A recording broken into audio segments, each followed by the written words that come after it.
एक बात मैं आपको कहना चाहूँगा, वेद के द्वारा मति सही रहेगी और गैया के द्वारा गति होती रहेगी। इसलिए मति और गति के लिए वेद को बचाना, और वेद तब बचेगा जब बच्चों को तैयार किया जाए। गौ माता के बिना गति नहीं है। गाय बचेगी तो ही देश बचेगा, क्योंकि संपूर्ण देवी-देवता तो हमारी गौ माता में ही विराजित हैं।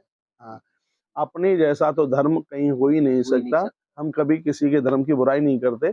अपने धर्म में मर जाना आन बान और शान है। मैं तो भगवान को कहता हूँ, हे प्रभु, यदि मैंने कोई शुभ कर्म किया है तो अगले जन्म में फिर मनुष्य बना देना, भारत की धरती पर जन्म दे देना और सनातन धर्म में पैदा कर देना। ये 3 बातें मैं भगवान को बोलता हूँ। जी। दोस्तों, वृंदावन की इस यात्रा में लगातार त्यागी, तपस्वी, महान संतों के दर्शन ठाकुर जी राधा रानी की कृपा से हो रहे हैं। आज एक ऐसे संत का दर्शन कराने जा रहा हूं जो भक्ति मार्ग पर तो अनंत है, लेकिन सेवा के मार्ग पर भी उन्होंने अनुकरणीय कार्य किया है। गौ माता की सेवा के लिए वो समर्पित हैं, संतों की सेवा के लिए वो समर्पित हैं, गरीब कन्याओं के विवाह के लिए वो समर्पित हैं, और एक ऐसा अभियान, एक ऐसी मुहिम महाराज जी ने प्रारंभ की है, बच्चों को वेद, पुराण, धर्म, अध्यात्म का ज्ञान देकर भारत के कोने कोने में भेजने का कार्य किया है, जिससे हमारा भारतवर्ष गौरवमयी हो, जिससे हमारा भारतवर्ष भारतीय संस्कृति से, सनातन संस्कृति से ओतप्रोत हो, और फिर विश्व गुरु की तरह भारतवर्ष जैसे था उसी तरह से भारतवर्ष की विजय पताका पूरी दुनिया में फहराए।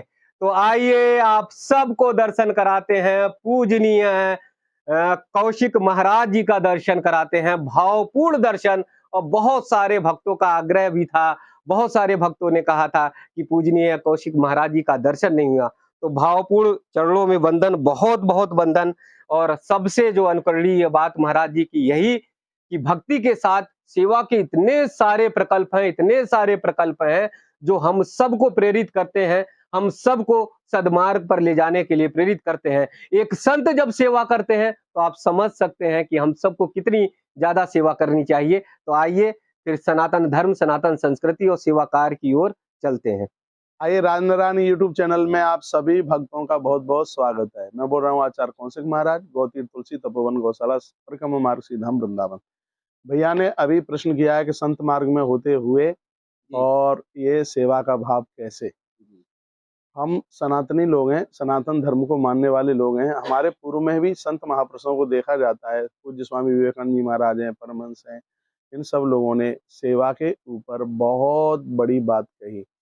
और मैं बराबर यह कहता हूँ कि सेवा से लोगों का भला होता है। देखिए, खाली माला लेकर के बैठ जाए, ठीक है, उसको अपने स्वयं को शांति मिलेगी, लेकिन सेवा के द्वारा जब सबका कल्याण होता है, ईश्वर ने हमें मनुष्य बना करके भेजा है, तो मनुष्य का अर्थ है कि वो सबका पिता है, और पिता उसे कहते हैं जो सबका पालक है।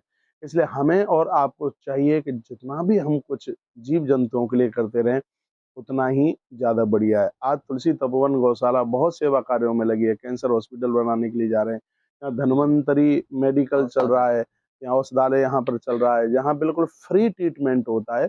हम लगभग इस हॉस्पिटल के माध्यम से 6.5 लाख रुपए का खर्चा 1 महीने में करते हैं। हमारे यहाँ तुलसी गुरुकुल विद्यापीठ चल रहा है, छोटे छोटे बच्चे वेद पढ़ रहे हैं। एक बात मैं आपको कहना चाहूँगा, वेद के द्वारा मति सही रहेगी और गैया के द्वारा गति होती रहेगी।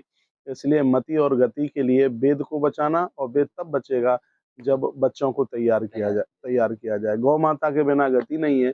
रोड पर घूमने वाली गायों को उठा उठा कर हम गौशाला लेकर के जा रहे हैं। सड़क पर हमने दुनिया भर की टंकियां, आपने देखा होगा, बहुत परिक्रमा मार्ग में टंकियां रखी हैं। 2300 टंकी रखी थी पानी की, और टैंकर 3 ट्रैक्टर टैंकर लगाए हैं, सुबह से शाम तक उसको भरते रहते हैं। बाहर जो गैया घूमती रहती हैं, उनके लिए भूसा और चारे की व्यवस्था की गई है। वृद्ध माताएं भी यहाँ पर रहती हैं, लगभग 100 माताओं के लिए। तो यहाँ ये पूरी व्यवस्था पूरा साल भर यहाँ पर रहती हैं। अब एक तुलसी तपोवन मठ का निर्माण किया जा रहा है, 1000 कमरे उसमें बन रहे हैं वृद्धों के लिए। यहाँ कोई पैसा कमाने का कोई साधन नहीं है। हम लोग भी पढ़े लिखे लोग हैं, फिर तो बहुत बड़े कोई अधिकारी बन जाते, धन ही कमाना होता। तो ये सब परहेत और ये सब परमार्थ में चल रहा है। आज आश्रम के पास में 9,500 गैया है। यहाँ से लेकर के मंडला मध्य प्रदेश तक जगह जगह गौशाला बना रहे हैं। अभी तो हम 10 गौशालाओं का उद्घाटन एक साथ करने वाले हैं, और उन सब पर निर्माण चल रहा है। गाय बचेगी तो ही देश बचेगा, क्योंकि संपूर्ण देवी देवता तो हमारी गौ माता में ही विराजित है। हाँ, और आश्रम भंडारा चला रहा है। कोरोना काल में 14 ट्रक बड़े बड़े राशन के इस आश्रम ने बांटे, ट्रक के ट्रक कंबल बांटे, वस्त्र बांटे, बहुत व्यवस्थाएं, बहुत सेवाएं करी हैं आश्रम ने। आश्रम सेवा कार्यों में लगा हुआ है, ज्यादा से ज्यादा हमारी श्रद्धा है इसके प्रति। कभी आप लोग मुझे सुन पा रहे हैं इस चैनल के, यूट्यूब चैनल के माध्यम से, एक बार गौतीर तुलसी तपोवन गौशाला आइए और आकर के देखिए कि गाय की सेवा कैसे होती है। आश्रम पर्यावरण के ऊपर बहुत ज्यादा जोर दे रहा है। परिक्रमा मार्ग में बड़े बड़े पीपल दिखाई दे रहे हैं, अतिशयोक्ति नहीं है। 2011 में तुलसी वन आश्रम के माध्यम से लगाए गए हैं, जो आज बहुत बड़े हो गए। जब मैं परिक्रमा में निकलता हूं तो मुझे ऐसा लगता है कि ये पेड़ हमें देख देख करके मुस्कुरा रहे हैं। और अनाउंस कर रखा है पूरे वृंदावन में, दोपहर की रसोई, शाम की रसोई, जितना भी आगंतुक है, साधु है, ब्राह्मण है, यहाँ रहने वाले हैं, वो सब आकर के भोजन करें, किसी के लिए कोई रोक नहीं है। आश्रम मछलियों के लिए करता है, बंदरों के लिए बहुत बड़ी सेवा आश्रम के माध्यम से चल रही है। तो जिस प्रकार से जितना हो सकता है और उतना आश्रम करने में लगा हुआ है। हम लोग सनातनी लोग हैं, पूजा पाठ किए बिना पानी भी नहीं पीते, लेकिन जप करने से भी ज्यादा हमारी श्रद्धा सेवा में, सेवा कार्य में। तो कैसे ये भाव आया कि सेवा कार्य की ओर बढ़ा जाए? मैंने पूज्य स्वामी विवेकानंद जी महाराज के बहुत ज्यादा ग्रंथ पढ़े हैं और हाँ, संत सेवा, मनुष्यों की सेवा, जीव जंतुओं की सेवा, एक ऐसा अपनाई तो धर्म है जो हम चातुर्मास करते हैं। क्यों करते हैं? जीव जंतु हमारे पामों से मर जाते हैं, ऐसा सनातन धर्म है जहाँ चींटी मरने पर भी वो चौमासा करता है, चातुर्मास करता है। अपने जैसा तो धर्म कहीं हो ही नहीं सकता। हम कभी किसी के धर्म की बुराई नहीं करते। अपने धर्म में मर जाना आन बान और शान है। मैं तो भगवान को कहता हूँ, हे प्रभु, यदि मैंने कोई शुभ कर्म किया है तो अगले जन्म में फिर मनुष्य बना देना, भारत की धरती पर जन्म दे देना और सनातन धर्म में पैदा कर देना। ये 3 बातें मैं भगवान को बोलता जी। तो एक जो प्रश्न मेरे मन में आ रहा है, हाँ। वो ये कि जैसे सनातन धर्म की बात कही, तो पूरी दुनिया में जो है सनातन धर्म का विजय पताका आने वाले दिनों में फहराएगा। एक बात मैं आपको बोल रहा हूँ, वो बात तो बड़ी गोपनीय है। जहाँ जो बाहर की कंट्रियां दिख रही हैं, चाहे पाकिस्तान है, चाहे बांग्लादेश है, और भी काफी देश हैं, ये सब भारत में होंगे। इन सब का विलय भारत में होगा। मैं उस समय रहूं या ना रहूं, बात अलग है, लेकिन सब जगह भारत भारत भारत भारत के अलावा कुछ होगा। कारण क्या लगता है इसका? आज एक तो देखिए, प्रजा के ऊपर राजा का बहुत असर होता है। जो आज जो हमारा जो मुखिया बैठा हुआ है, हाँ, वो उसके अंदर मानवता है और वो सनातनी। सनातन देखिए एक किसी विशेष व्यक्ति को लेकर के नहीं है, जिनके अंदर हीन भावना नहीं है, जो सबके लिए जीते हैं, वो सनातन धर्म है। ऐसा अपना सनातन धर्म है जिसमें चारों चीजें मिलती हैं। कहते हैं कि मुसलमान कौन है? कहते हैं जिसके पास ईमान है उसे मुसलमान कहते हैं। कहते हैं हिंदू कौन है? कि जिसके अंदर में त्याग है उसे हिंदू कहते हैं। और पूछा जाता है कि सिख कौन है? जिसके पास बलिदान है उसको सिख कहते हैं। फिर कहा जाता है कि ईसाई कौन है? जिसके पास प्रेम है उसको ईसाई कहते हैं। अब बात आती है कि सनातनी कौन है? जिसके पास ये चारों चीजें वो सनातनी है। जिसके पास ये चारों चीजें वो सनातनी है। तो हम लोग तो सनातनी लोग हैं, सबके लिए जीवन जीते हैं। कहीं किसी से कोई नफरत नहीं है, कोई घृणा नहीं है। अरे हम लोगों ने तो, हमारे पुरखों ने, हमारे पूर्वजों ने तो रसखान का कितना आदर किया, रहीम दादी का कितना आदर किया। हमारे हिंदू लोग अब्दुल कलाम जी को कितना मानते, कितना उन्हें सम्मान दिया। तो हमारे धर्म में तो कहीं हीन भावना बिल्कुल है ही नहीं।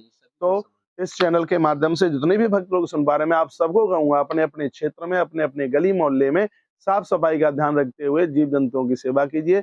और हमारी मानवता तभी उत्तंगता को प्राप्त हो सकती है जब हम किसी के काम आए।